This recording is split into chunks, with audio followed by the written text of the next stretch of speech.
Welcome back to Fiction Flux. What happens when someone gets both ***, one for all, and all for one? Two quirks meant to destroy each other inside one person. Not a hero, not a villain. Just a 14-year-old quirkless girl, Izumi Midoriya. And after years of being told she's nothing, what happens when she finally gets everything? Let's find out. There are exactly 3 things in the entire history of My Hero Academia that All for One was afraid of. The first was One for All, the only quirk in existence that he could not steal, could not corrupt, could not diminish, because it had been built from the beginning to resist everything he was. The second was All Might, the man who had been given that quirk and had used it to do what 8 generations of predecessors could not, which was get close enough to hurt him. The third was considerably more embarrassing, and he would have preferred that nobody ever knew about it. The third was a 14-year-old girl. But we are getting ahead of ourselves. The story starts, as so many of the important stories do, on a bridge. A bridge in Musutafu, over a river that had never once done anything interesting, and a girl sitting on the railing with her legs dangling and her 47th notebook open in her lap, and the specific quality of stillness that belongs to people who have finally run out of things to hold on to. You know Izumi Midoriya, or you should by now. You know the toe joint and the X-ray and 10 years of being told that her dream was the kind that belonged to other people. You know Kaken, who had been her world and then her tormentor with the specific efficiency of someone who learned very early that Izumi Midoriya would take it and keep coming back, which he had mistaken for weakness rather than what it actually was, which was the most dangerous kind of stubbornness in the world. You know All Might on the rooftop saying no. What you do not know is what happened after. After the rooftop, after Kaken's face inches from hers telling her she would always be Deku, after All Might watched and said nothing, after all of that, Izumi walked to her bridge and sat on the railing and opened Notebook 48, and did not write anything in it for the first time in her life. She just looked at the blank page. She had never had a blank page before. She had always had something to write, an observation, an analysis, a question she needed answered, a hero she needed to understand better, a system she needed to document in order to eventually fix it from the inside. The notebooks had been her way of being useful in a world that had decided she wasn't. The blank page said something she had not been prepared to hear. It said, what if they were right? She sat with that for a long time. Below her, the river moved with the slow indifference of water that had never been told it couldn't be a river, which she found faintly offensive. And then, because the universe has a specific and somewhat theatrical sense of timing when it decides to intervene in someone's life, she heard the sound of something large and unpleasant happening approximately 30 meters to her left. She looked. There was a man in the shadows under the bridge. He was very large and very still and wearing a mask that covered most of his face, and he was looking at something on the ground in front of him with the particular expression. She could only see his eyes, but that was enough. She had 47 notebooks of expressions of someone who had made a miscalculation. On the ground in front of him was another man. The second man was small and thin and white-haired, and very clearly losing a fight with consciousness. He was also, unmistakably, All Might. Not All Might in his hero form, the massive shining golden pillar of the symbol of peace. All Might in his actual form, the one that almost nobody knew about except the people he trusted, which Izumi knew about because she had analyzed every photograph of him taken at unusual angles for 6 straight years, and had quietly documented the discrepancy in Notebook 19, page 42 under the heading, Theory 2 BODIS, One Hero. She had never told anyone, it had not seemed like her place. The man in the mask looked up and noticed her. She looked at him. She had her 47 notebooks of analysis and 10 years of learning to read people who were about to hurt her, and what she read in those eyes above the mask was not what she expected to see. She expected malice. She expected the specific quality of a predator noticing prey. What she saw instead was something much more complicated. Recognition. He looked at her like he had been waiting for her. Not her specifically, or perhaps specifically her. She would not know which for a very long time. Girl, the man said. His voice was the kind that came from a throat that had been doing terrible things for a very long time. Come down here. Izumi looked at the unconscious All Might. She looked at the man. She thought about the rooftop. She thought about the blank page.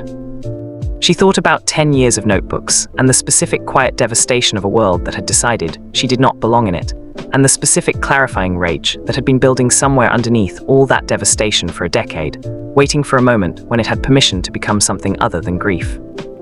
She got off the railing. She walked down to the shadow under the bridge. She stopped 3 meters from the man in the mask, and she looked at him and she said, "What do you want?" He tilted his head. Something that might have been amusement moved through his eyes. "I want," he said, "to give you something." "I don't take things from strangers," she said. "You take notes on them." She went very still. "I know who you are, Izumi Midoriya," he said. "Quirkless, 14 years old, 47 notebooks. Today your hero told you that you could not be what you wanted to be." He paused. "I find that information interesting." "Why?" she said. Her voice was very steady. She had practiced making her voice very steady a long time ago.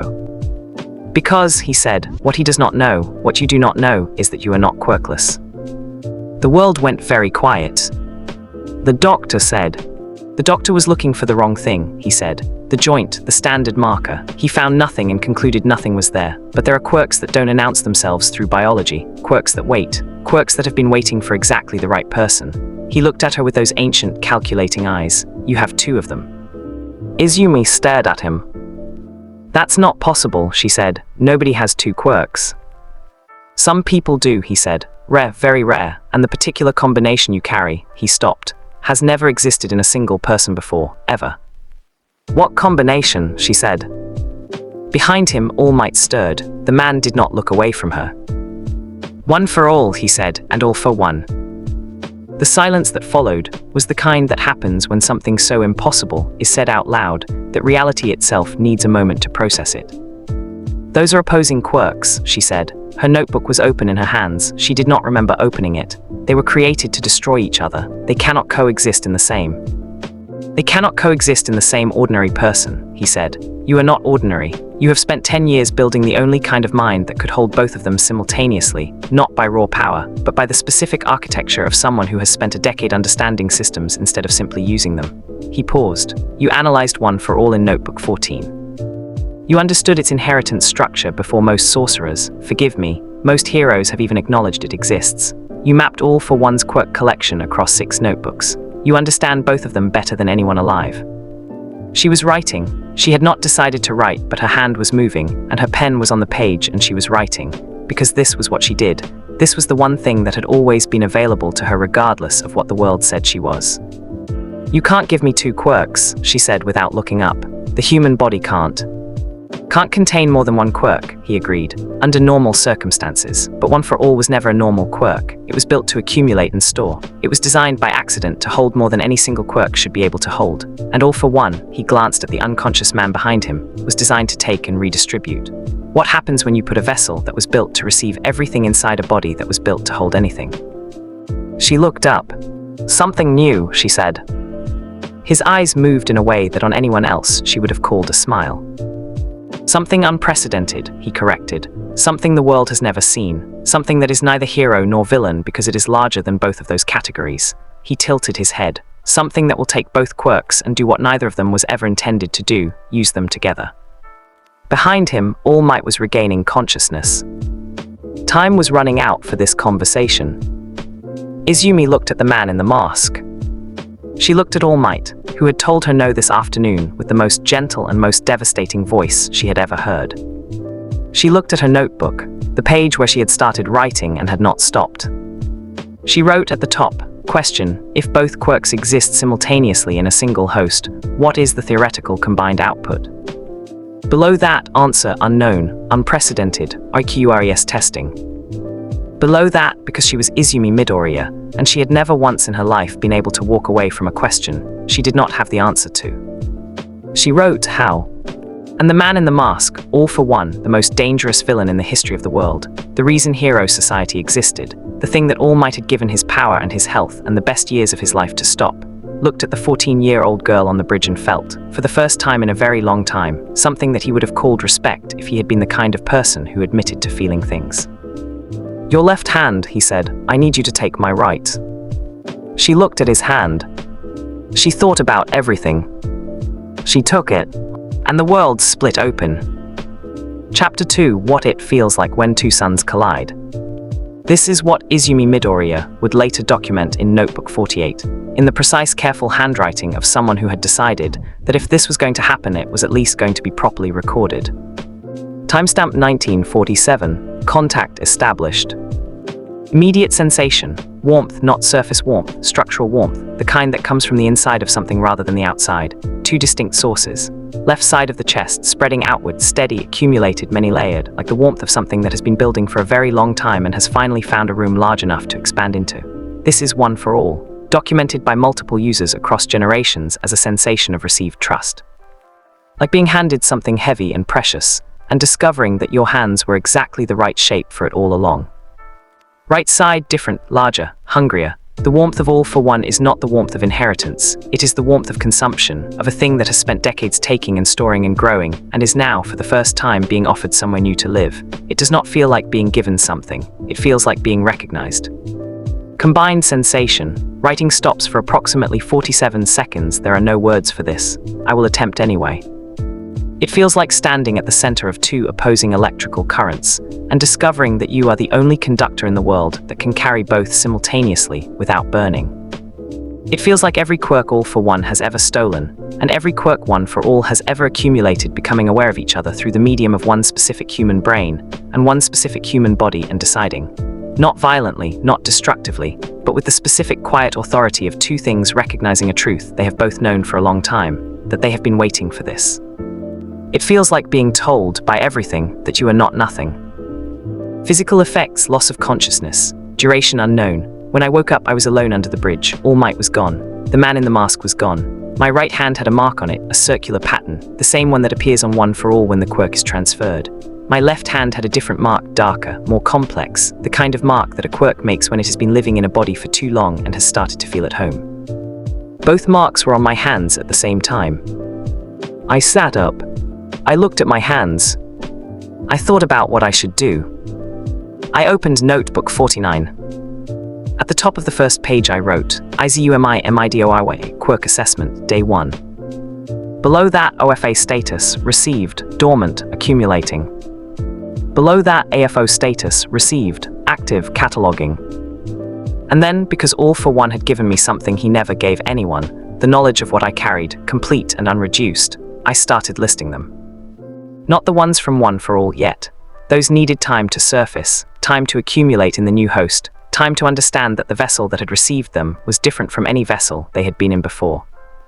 But all for one's collection, the decades of stolen quirks, the accumulated arsenal of a man who had spent a century taking everything that wasn't his, those were awake, catalogued in a mental library that felt like my own handwriting, even though it was someone else's memory.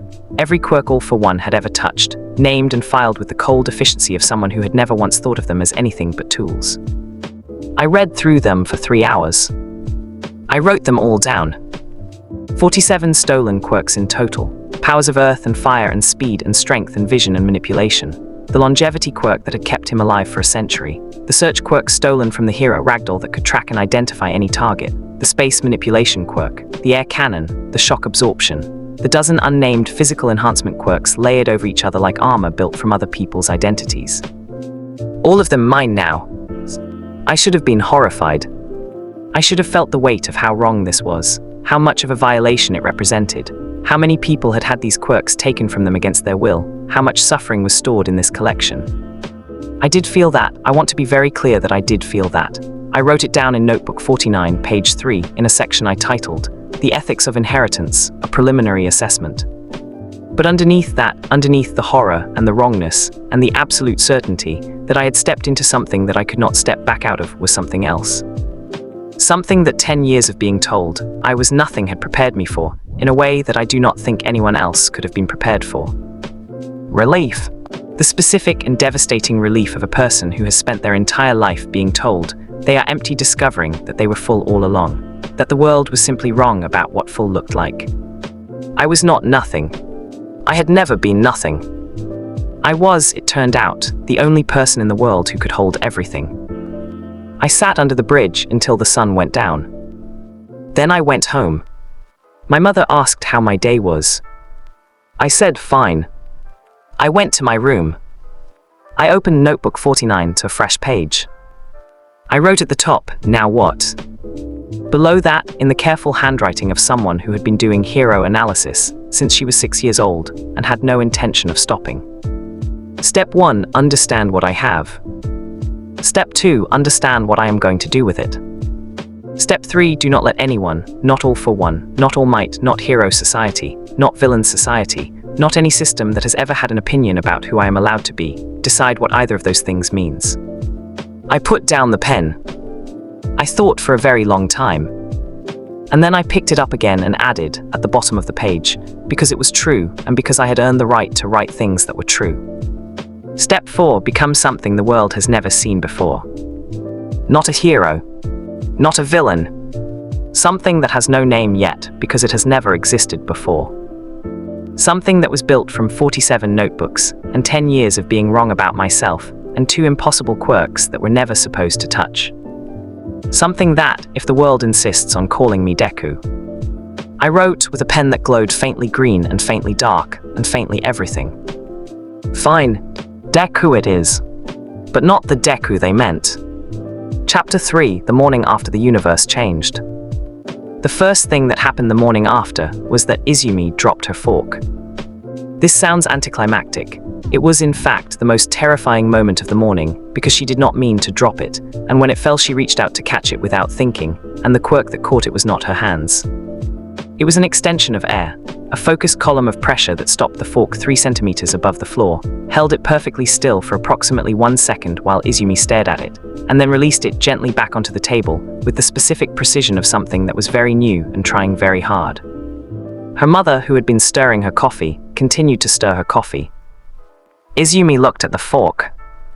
She looked at her hands. She looked at the mark on her right hand, the circular one for all mark, faintly visible, and the mark on her left, the darker, more complex all for one mark, and she thought, right, this is real, this happened, both of these are real. She picked up her fork. She ate her breakfast. She was very careful not to do anything else impressive before school because she had decided, somewhere between 3 a.m. and 6 a.m., while reviewing her documentation of the quirk catalogue she had inherited, that the single most important thing she could do right now was not be noticed. This was a new experience. Her entire life, not being noticed had been the default setting. Quirkless girl, invisible girl, the girl who sat in the corner of every classroom and was overlooked so automatically that it had become a kind of background noise, the specific hum of the world not registering her presence. Now she had to actively choose it. She had 47 stolen quirks in her left hand, and the accumulated power of 9 generations of the world's most powerful legacy quirk growing in her chest. And she had to walk through a world that did not know any of this and behave like the same quirkless nobody she had been yesterday. She could do this. She had been doing it for 10 years. She just had never had anything to hide before. She put on her school uniform. She brushed her teeth. She checked notebook 49 3 times. She made sure the marks on her hands were covered by her cuffs. She opened her door. She walked into a world that had, as of approximately 1947 the previous evening, made a significant error. It had given her everything it had spent 10 years insisting she could never have. And it had no idea. Chapter 4. The problem with carrying 2 sons. Here is something that the MHA universe had never been required to understand before, because it had never been required to exist before. What happens when one for all and all for one exist in the same mind, simultaneously? The answer Izumi discovered over the first week was complicated. One for all was quiet, patient. It sat in her chest like something that had been in many places before and knew how to wait. It communicated not in words but in warmth, a specific quality of heat that she had started to associate with the presence of the previous users, the 8 people whose quirk factors were stored inside it, whose consciousnesses were embedded in its accumulated layers. She could feel them. Not clearly, not yet. One for all needed time to recognize its new host, time for the accumulated power to assess the body it had moved into and decide how much it could trust it. But she could feel the weight of them, 8 different personalities, 8 different histories, 8 different ways of being a person who had carried this thing and tried to use it well and mostly failed. She wrote about this in Notebook 49 under the heading, OFAVSTIGS, Preliminary Contact Log. She was very careful to document everything. She did not tell them about the other quirk yet. All for One's collection, by contrast, was not quiet at all. It was enormous and immediate and impatient in the way that things become impatient when they have spent decades being used only for taking and are suddenly inside someone who is trying to understand. Every quirk in the collection had its own personality, its own particular flavor of energy, its own instincts, its own preferences for how it wanted to be used. The search quirk wanted to reach out constantly. She had to actively restrain it from cataloging everyone in a 3-block radius every time she left her apartment. The air manipulation quirk was peaceful, almost meditative. It liked to move in small ways when she was thinking, the slight shift of air pressure around her hands, the tendency of her hair to drift as if caught in an unfelt wind. The space distortion ability was the one that frightened her most. She had accessed it by accident on day 3, trying to reach a book on the top shelf of her room, and had watched a small section of the air between her hand and the book simply fold in half like paper. The book was in her hand before she had consciously decided to take it. She put it back. She sat down. She opened Notebook 49. She wrote Space Distortion, ACCSSED accidentally, range, approximately 1.5 meters. Caution, do not use until fully understood. Below that, she wrote, do not let any of this happen again without documentation. The problem, the specific and increasingly urgent problem, was the relationship between the two quirks. One for all and all for one were not simply coexisting. They were aware of each other. They had always been aware of each other, even across different hosts. The wiki made available, with one click, the documented fact that when Tamura had tried to steal One for All from Izuku in canon, the mental realms of both quirks had briefly merged, allowing the vestiges of each to see into the other. In Izumi's case, the mental realms were not briefly merging.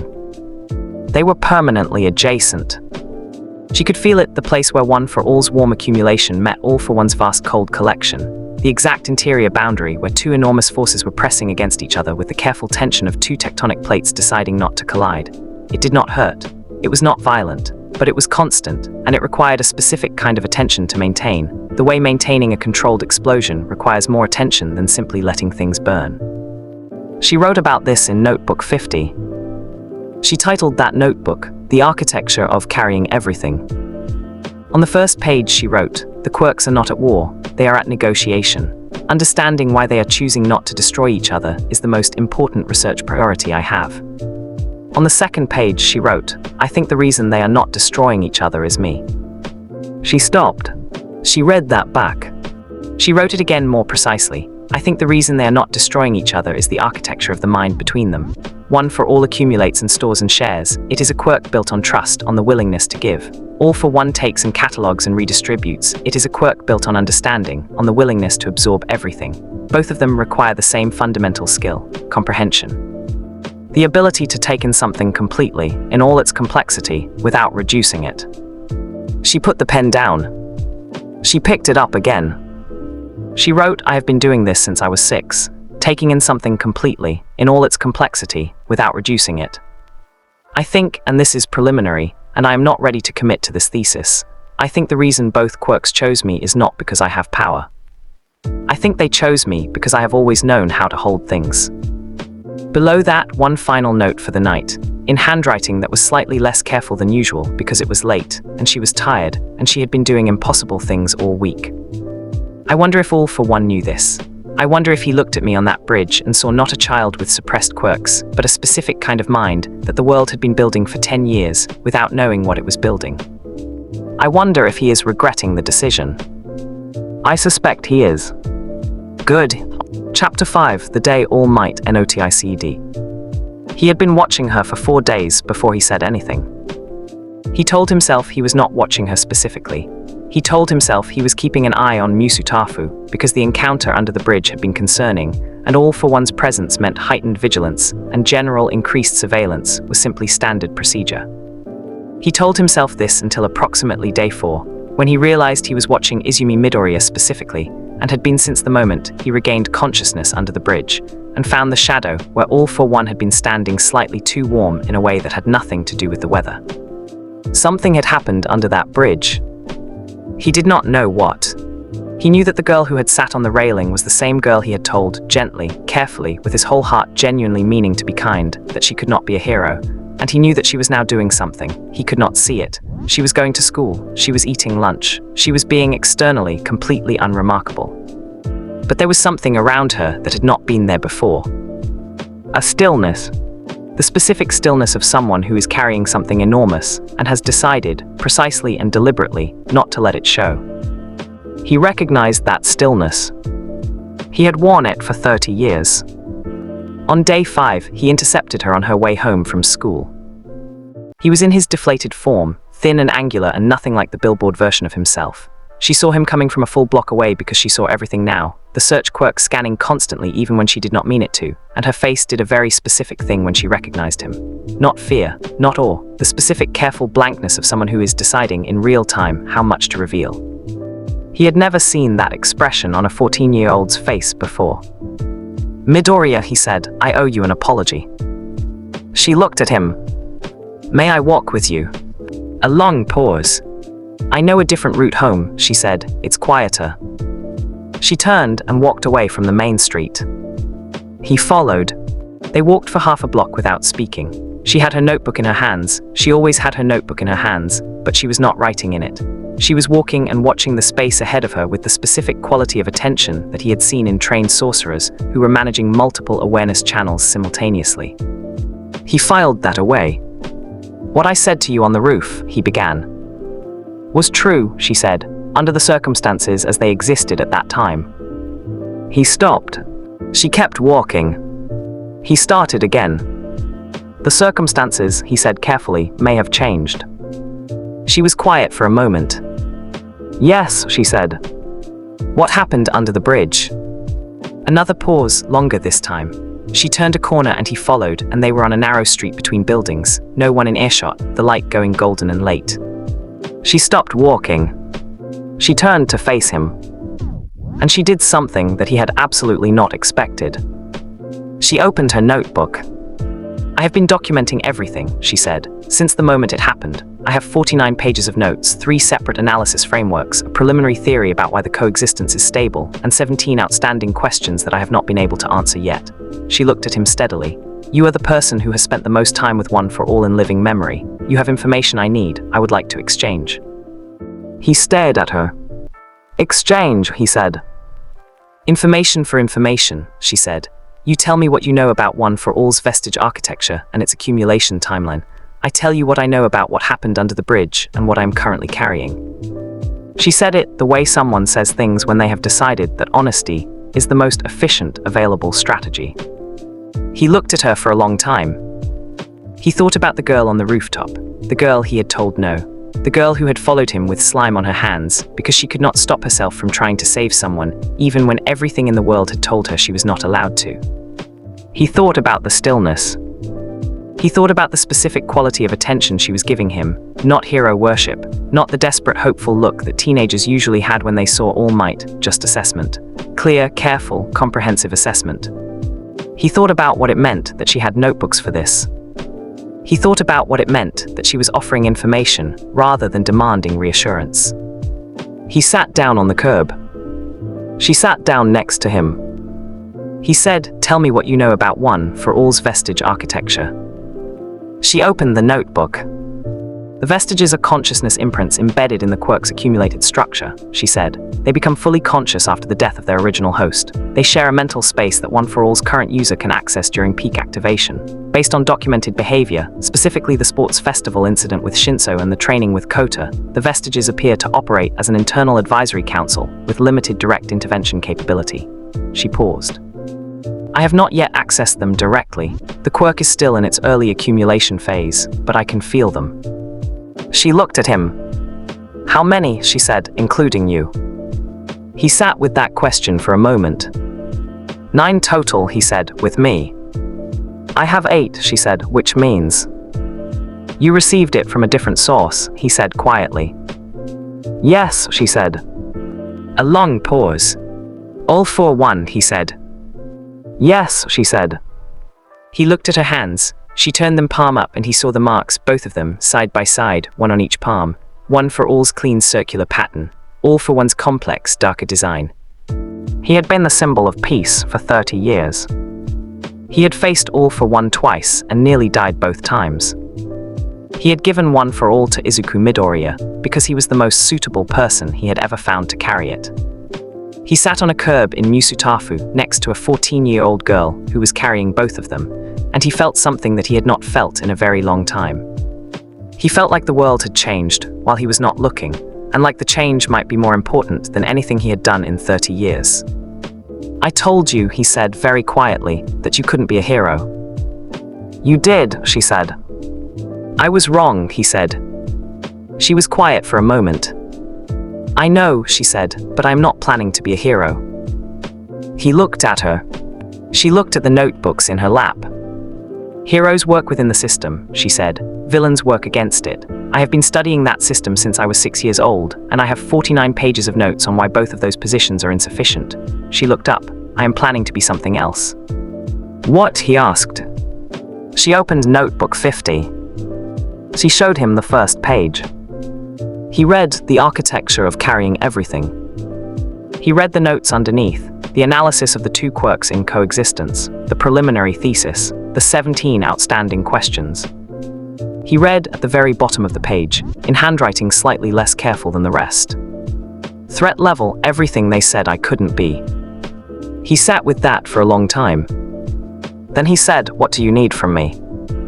And Izumi Midoriya, who had been told she was nothing for 10 years, and had spent 10 years very carefully building herself into the one person in the world who could hold everything, opened her notebook to a fresh page and began to write. Izumi Midoriya did not smile. This is important. Most 14-year-olds, when validated by the greatest hero alive, would have smiled. Some would have cried, some would have said thank you.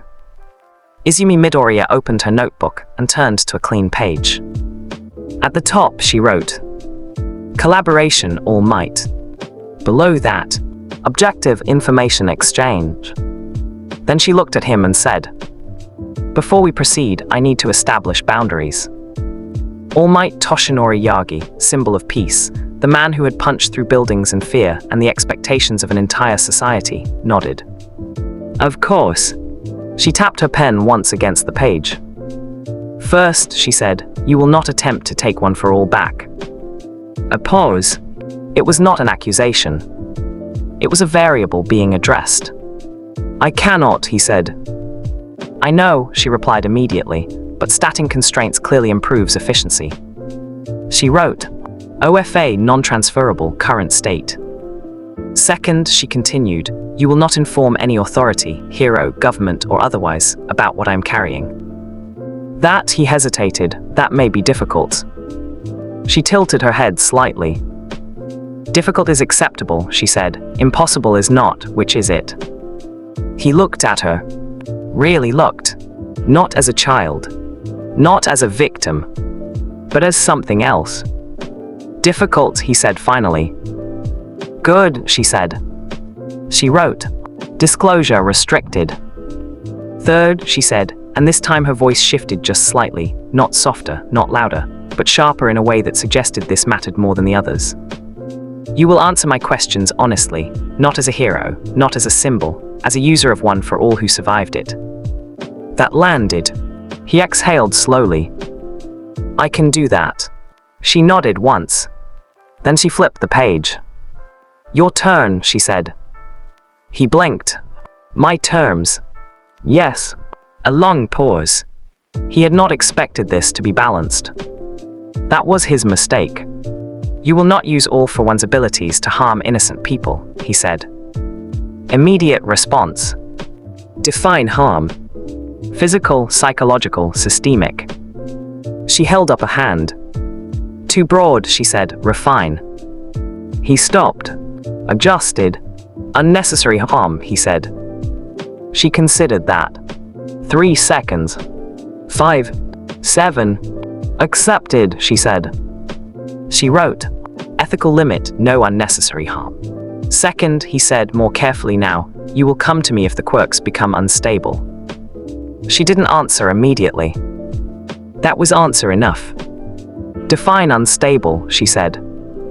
Loss of control, external manifestation without intent, psychological interference. Already occurring, she said. He froze. She continued writing. Clarify threshold. When you cannot manage it alone, he said quietly. That she accepted. Fine, she said. She wrote, FALSAFE, consult All Might if control, threshold. Silent. Then she closed the notebook. Agreement established, she said. Show me, All Might said. Izumi looked at him. Which one? She asked. He did not answer immediately. That too was an answer. Both, he said. She nodded. Of course. She stood up, stepped into the center of the narrow street, closed her eyes. And then, nothing happened. For 3 full seconds. 5, 10. All Might frowned slightly. Midoriya.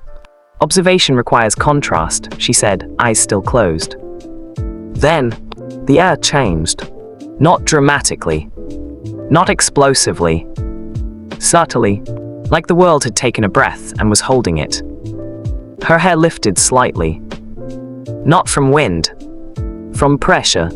All for one baseline, she said calmly. A faint distortion formed around her right hand. The space near her fingers bent, not visibly enough for anyone untrained to notice, but enough that straight lines were no longer entirely straight. Air manipulation minimum output, she continued. The ground at her feet cracked. Just a little. Controlled. Measured. Now, she inhaled. And something else answered. Warmth. Not visible. But felt. All Might staggered slightly. Because he knew that feeling. One for all, she said. Her body did not explode with power. Did not crack. Did not break. It aligned. That was the only word for it. Like something ancient had slid perfectly into place. Her stance adjusted by a fraction. Her balance shifted. Her breathing synced with something that was not entirely hers. And then, for a single second, both activated. The air bent. The ground trembled. The space around her compressed. And then stabilized. Perfectly. No backlash. No damage. No loss of control. She opened her eyes. Wrote something down. All systems functional, she said. Chapter 8, The Realization. All Might did not speak immediately. Because he understood something now. Something terrifying. Something unprecedented. You're not using them, he said slowly. She looked at him. I am, she replied. He shook his head. No, he said, that's not what I mean. He stood up, walked closer, carefully, like approaching something that might redefine the rules of the world. You're not switching between them, he said. You're not balancing them. A pause. You're integrating them. Izumi Midoriya tilted her head. Of course, she said. Like it was obvious. Like there was no other way it could possibly work. I told you, she added, flipping her notebook open again. They are not at war. She tapped the page. They are in negotiation. She looked up, and for the first time, just slightly, there was something in her expression. Not a smile, not happiness, something sharper, something dangerous. And I, she said, am the one writing the terms. There are 2 kinds of mistakes that matter. The first kind is the obvious kind, the kind that announces itself loudly and immediately and demands correction. A miscalculation, a loss of control, an explosion where there should not have been one. Izumi Midoriya did not make those kinds of mistakes. The second kind is quieter. The second kind is when the system behaves exactly as expected, and the expectation itself is wrong. The first time this happened, it was in a classroom. This is important because classrooms are systems. They are structured environments built on hierarchy, repetition, and the assumption that nothing inside them is fundamentally new. Teachers teach, students learn. Certain students speak more than others. Certain students are listened to more than others. Certain students are not listened to at all. Izumi Midoriya had spent 10 years understanding this system from the position of someone who did not belong inside it in any meaningful way. 6 days ago, that had changed. The system had not updated. She was sitting at her desk, 3rd row from the window, notebook 51 open in front of her, documenting baseline behavioral patterns in a controlled environment. The search quirk was active at minimal range, approximately 8 meters, enough to track movement and attention without overwhelming her with data.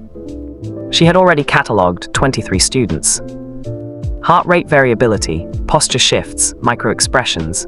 The small unconscious tells that indicated boredom, interest, irritation, distraction. She wrote quickly, efficiently, the way she always had.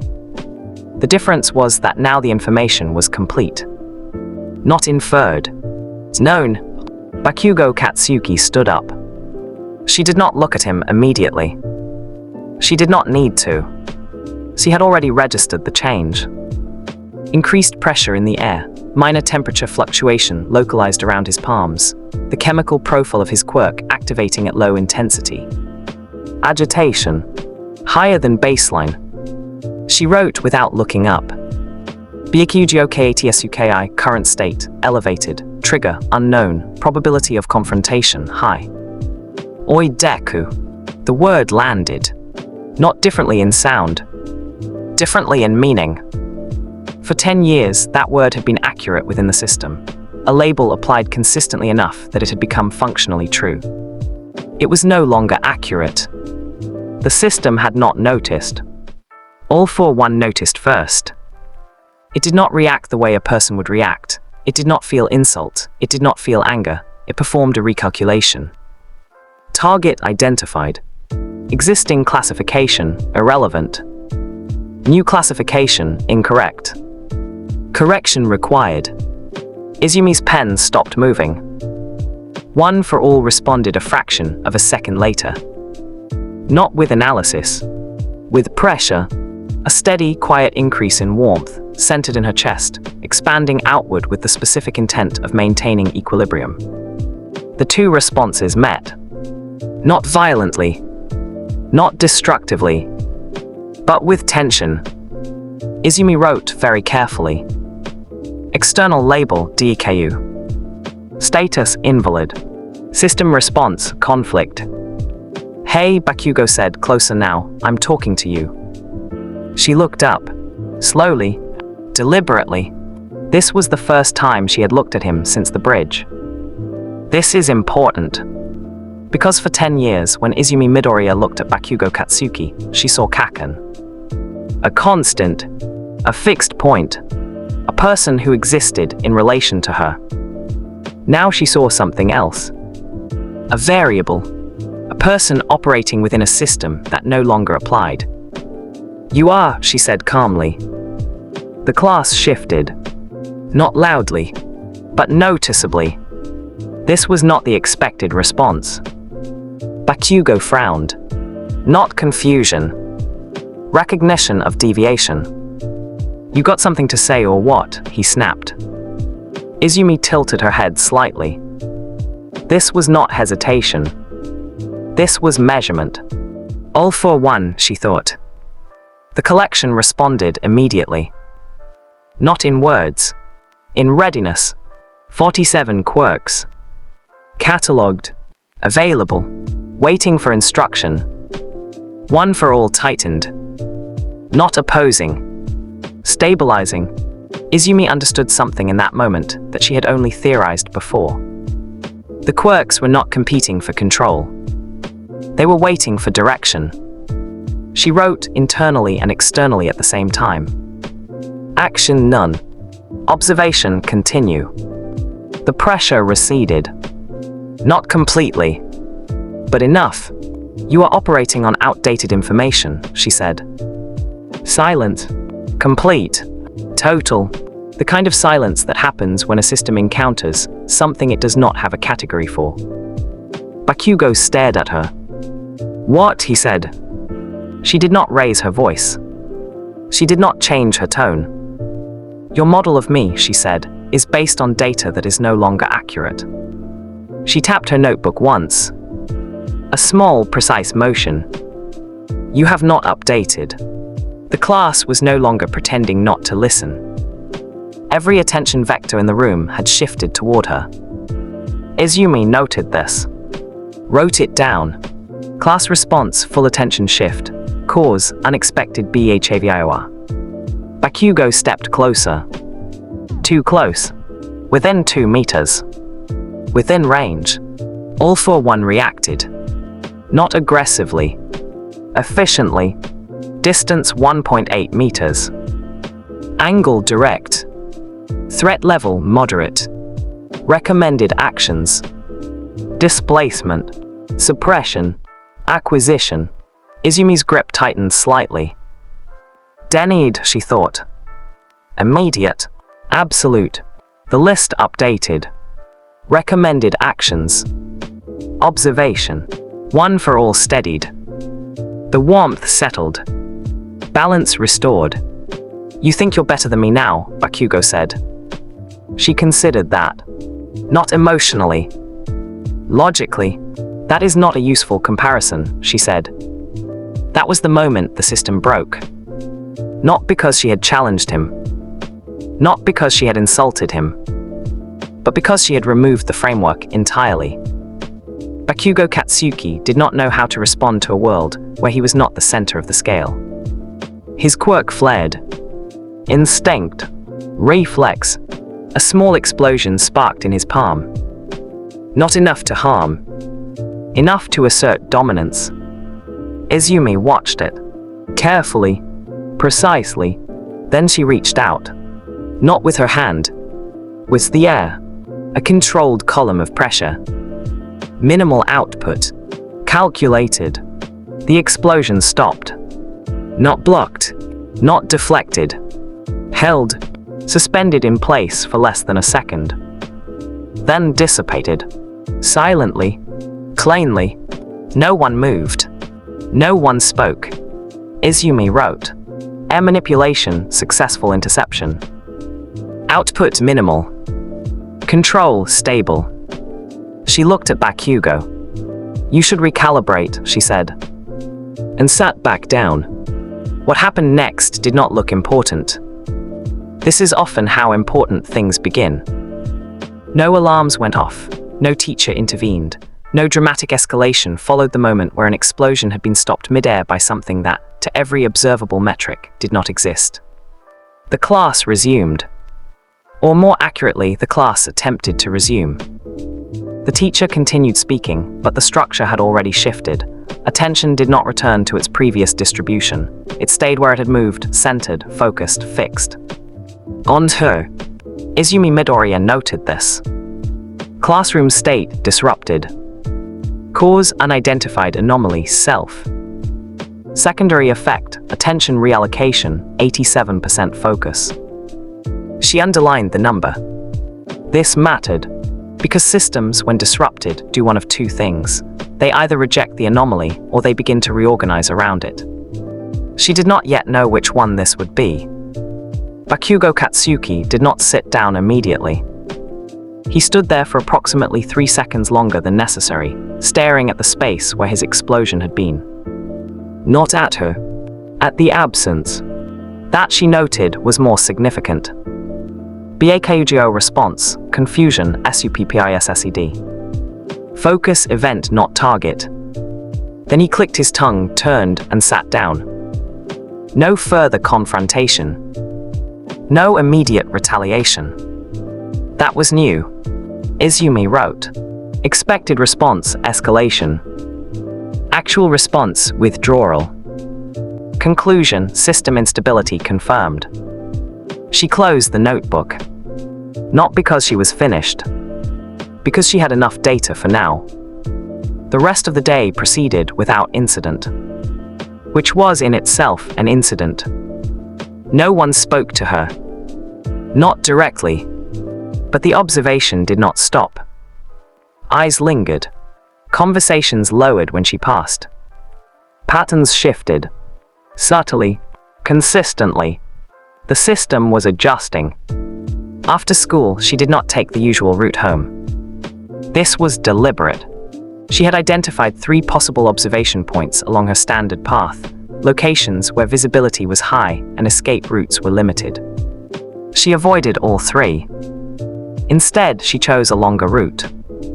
Quieter, less efficient, more controlled. The search quirk expanded slightly. 15 meters. Then 20. She did not detect anything unusual. No elevated threat signatures. No abnormal tracking patterns. No one following her. She wrote mentally. external surveillance, negative current range. And then, because she had learned not to trust single data points. Confidence level low. She turned a corner. Stopped, not because she had detected something. Because something had changed. The air felt different. Not in temperature. Not in pressure. In presence. All for one reacted first. Not aggressively. Attentively. The internal catalog shifted, multiple entries activating simultaneously. Search. Threat assessment. Spatial awareness. One for all followed. The warmth sharpened. Focused. Not outward. Inward. Stabilizing her. Izumi did not move. She did not turn. She did not reach for anything. She simply said, "You can come out." Silent. 3 seconds. 5. Then, a step. Soft. Measured. From behind her. She turned. Slowly. Deliberately. All Might stood there. Not in his hero form. Not in his weakened public form. Something in between. Alert. Focused. Watching her the same way she had been watching the world. "You felt that," he said. It was not a question. "Yes," she replied. "What did you feel?" She considered the question. Not the answer. The framing. "Not a threat," she said, "but not neutral." He nodded. "That's accurate." A pause. Long enough to matter. "Then what is it?" she asked. All Might exhaled slowly. "The moment," he said, "when the world starts realizing something is different." She wrote that down. Not in a notebook. In memory. He continued. "You stopped an explosion without moving," he said, "in a classroom full of witnesses." "Yes, that kind of thing doesn't stay small." "I know." Another pause. "You're being noticed." Izumi tilted her head slightly. "Incorrect," she said. He frowned. She clarified. "I am not being noticed," she said. "The absence of expected behavior is being noticed." He stared at her. Then slowly, very slowly, he smiled. Not broadly, not proudly, but with something close to understanding. "That," he said, "might be more dangerous." "Yes," she agreed. Silence settled between them. Not uncomfortable. Not empty. Processing. Then All Might said something that shifted the entire trajectory of the system again. "They're going to test you." She did not ask who. She already knew. "UA," she said. "Yes." She nodded once. Then asked the only question that mattered. "When?" He looked at her. Carefully. "Soon," he said. That night, Izumi Midoriya opened notebook 52. At the top of the first page, she wrote, "Next phase, external validation." Below that, UA entrance exam upcoming. Below that, objective test limits without revealing full capability. She paused, then added, "Secondary objective, understand how much the world can see." She sat back, looked at her hands. Right hand, one for all. Left hand, all for one. Both steady, both present, both waiting. She closed the notebook. And for the first time since the bridge, she allowed herself a single thought that was not structured, not analyzed, not written down. This is going to be interesting.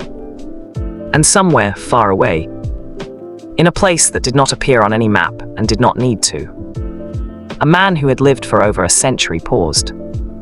Not because something had happened, because something had changed. He did not know what.